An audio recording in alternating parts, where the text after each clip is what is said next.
What's up, y'all? Welcome back. Tastes Like Music. Joe here again with Cramser, and we're doing something fun tonight. Really fun.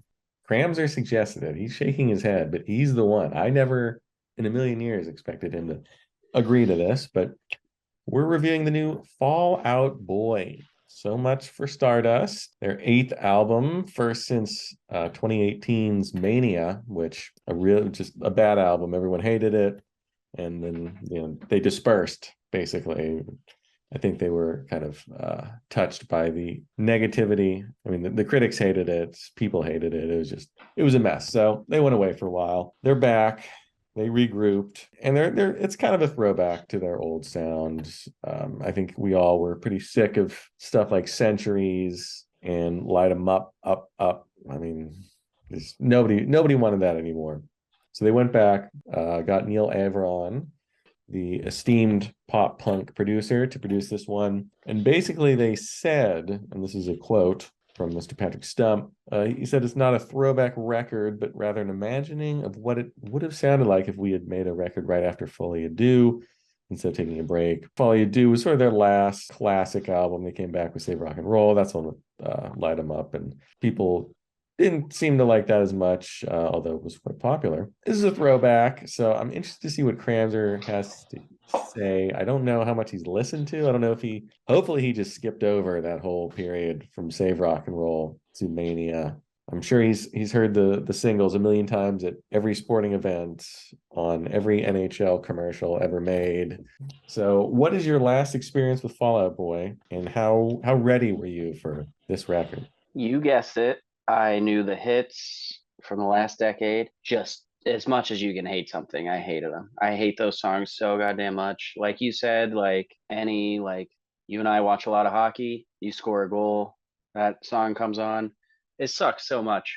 I have listened to Infinity on High and the one after it, Foil I Do or whatever. Those are the only two albums I've ever listened to straight through. Those topped off at 2 stars. So the fact that this is a throwback to that means I still think it sucks. I'm still at 2 stars. I did not like this album at all. I don't understand why you still like it.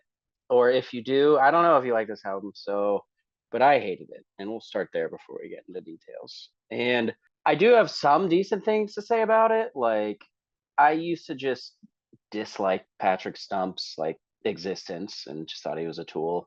But now I'm like, I can see his talent and like his virtue, and like he definitely suits this genre well and is probably one of the better, lead singers in this arena. But I don't like, it's just not for me. But I don't blame him at all. I think he gets the job done. I just think the genre and the style is just atrocious. Well, that's fair enough. I've always had a soft spot for Fall Out Boy. Not so much the last couple of records, but going back to Infinity on High, which is my 2007 album of the year, and Folie à Deux, which I also like a lot. And a lot of it just comes down to I love Patrick Stump's voice. Like I thought he has an incredible voice. He's got a ton of soul. He's got a little bit of that R&B. He reminds me of like the Phil Collins of the 2000s, because he injects, like he takes that R&B style, that soul. He's got a great vibrato and a great way of holding his notes. It's better than his peers, and maybe that doesn't mean much. If you hate the genre, it doesn't matter. But I've always just found him extremely listenable. When they came back with Save Rock and Roll, his voice kind of changed. He wasn't doing that. He was sort of like too modern, and it just didn't work as well. They weren't nearly as melodic. It was like going from close to like Imagine Dragons territory, where it's just like that modern rock sound that just sucked. And before that, I thought they were much more interesting.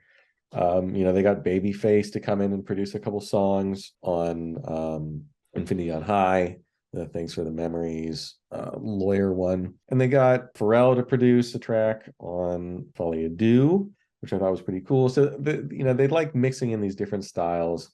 I thought they were a very diverse sound. So I really liked that era. It's weird because before that they were super emo and people liked that. And as soon as they like sold out, I started liking them because I like that style, a little more adventurous. I didn't care much for the emo stuff, but once they started getting into that overly produced, overdone style with those kind of ridiculous Pete Wentz lyrics. I enjoyed all that stuff. So I was very excited for this album because this was going back to that style, pretending like the last decade didn't exist, which is great. I'm fine with that. And I think for the most part they succeed. I think Patrick Stump sounds great here. Pete Wentz does the lyrics.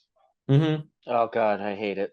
I hate it so much. Yep. I mean, people hate like the long, elaborate song titles. I'm like a lawyer, the way I'm always trying to get you off, stuff like that. Head first slide into Cooperstown on a bad bet. Like it's a little too much for most people. It's got like theatricality and everything, and I get it, but I like it. I like everything about them in that era. I think they do a pretty good job of going back to that. It's not quite as bright or melodic as those albums. This one's a little darker. It's a little more compressed. I don't think the production by Neil Averon's quite as good, but the songs take me back. And I think Patrick Stump sounds great. He's got that R&B style back in a little bit. I really like Hold Me Like a Grudge. It's got like a disco bass and drum combo. Got a nice like angular little guitar part. Reminds me of like Franz Ferdinand or 2000s garage rock revival stuff. I think the drumming that has always been their secret weapon. Andy Hurley's really, really good drummer. He is. He is.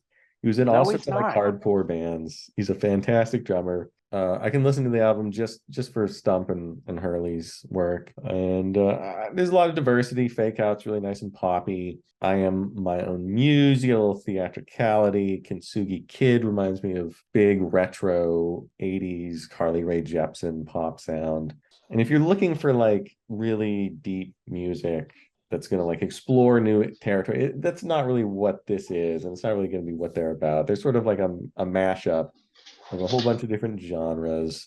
And, I like it. I think So Much for Stardust has Patrick's best vocals in a long time. It got some great horns on there. The way he kind of reminds me of Phil Collins is he sings so hard. Like you can feel the sweat on him. Like he's just like this little kind of dorky guy, but he sings like with so much soul and vigor.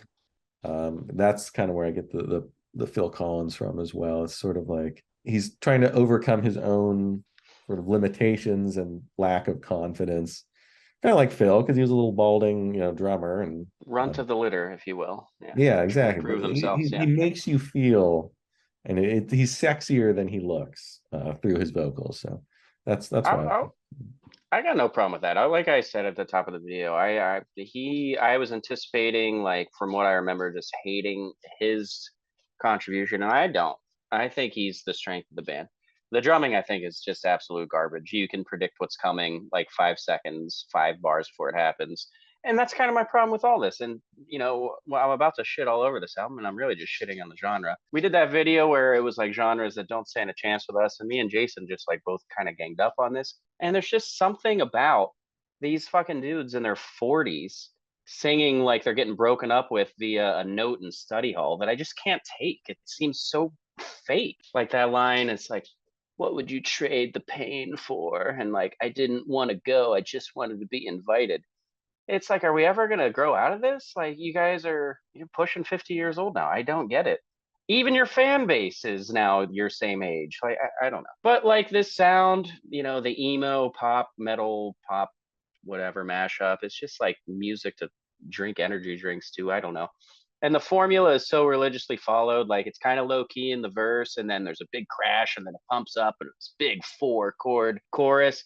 Every song is kind of the same. I don't know much of their peers, but like if you're saying like they're injecting diversity into their songs and that's like their strength, then there must be like absolute zero of it in other acts. I didn't hate every song on here, but like, like you're saying, like he does sing emotionally, but like I don't think the songs have a lot of gravitas behind them. Like whatever emotionality is in there, it just skips off like the water of the pond. Like Heartbreak feels so good, has a decent little hook in there, but like that production's getting too close to like Imagine Dragons. And like sometimes like he's got some good hooks in his melodies, singing wise and stuff. but like he gets a little close to like Maroon 5, and then you get just these power chords and big drums behind, and I don't really know how to react to it. It seems all over the place. Hold Me Like a Grudge, despite being one of the most lame emo song titles ever, is one of the stronger songs on this album. I think Fake Out is really bad. I think the guitars are just really boring. It's just like that power chord, no rhythm, really stiff. Like I don't feel like anyone's playing off of each other. Everyone's crashing in the downbeats together. And it's just never really going to be my style unless it's like really impressive metal stuff. So Good right now. I really like that little vocal like Party does. Even though it pretty much rips off Thurston Harris. But you know, whatever, that's a good move. I hated the little pink seashell clip of Ethan Hawke from Reality Bites. Like, I love that movie. Don't touch that, Fall Out Boy. Like, you're not impressing Ethan Hawke. You're not impressing Winona Ryder. They're not going to listen to it. That pissed me off. I thought Flu Game was super lame. I did kind of like that one track that has like the 70s disco kind of strings and like 70s big band kind of feel toward the end. I didn't write down what name it was. Oh, it's on What a Time to Be Alive. So I didn't find it abysmal, but there's nothing for me here. I'm never going to revisit it. My takeaway is that I think Patrick Stump is talented, and that's it. So I can't imagine if we ever do their album ranking video that anything like, is there an album out there for me that's going to get above 2 stars if it's not either of those 2 albums I've listened to before or this one? Because like if I hear Light 'Em Up, Up, Up, I'm on fire one more time, I'm going to kill myself. So I can't do that one. No, there's nothing for you in this genre, I don't think. Although I don't think Folie à Deux really has that pop punk sound at all, other than a couple tracks here or there. It's much kind of bigger and brighter. But I mean, I understand what you're saying about like the guitars. I think most of the time they're almost inaudible on this album. Like they're produced really like far back in the mix. Patrick Stump's way out front. The drums are way out front, which I agree with because those are the two best elements. But there isn't a whole lot going on. Lots of orchestration. There's 5 songs with orchestras on it. There's a bunch of songs with trumpet and trombone, a little flugelhorn action. You know, there's choirs. There's a lot of that going on that's sort of drowning out and taking away from any type of guitar. I don't even know if you can hear the bass, sort of like a Jason Newsted Metallica situation. I don't think, maybe Pete Wentz just doesn't have the power he used to, because it definitely seems like Patrick Stump's running the show here. And I mean, I like that. And there's some variety. I'm not saying there's a ton. It's not like their old albums. This is sort of like, hey, let's get back into what we were doing before. Let's not get crazy. There's no Lil Wayne rap cameos like there was on Folie à Deux. And it's just them kind of getting back to what they are good at, depending on who you ask. And it's getting good reviews from the critics, so they seem to like it as well. And I like it. It's tough because I know it's not like a great album.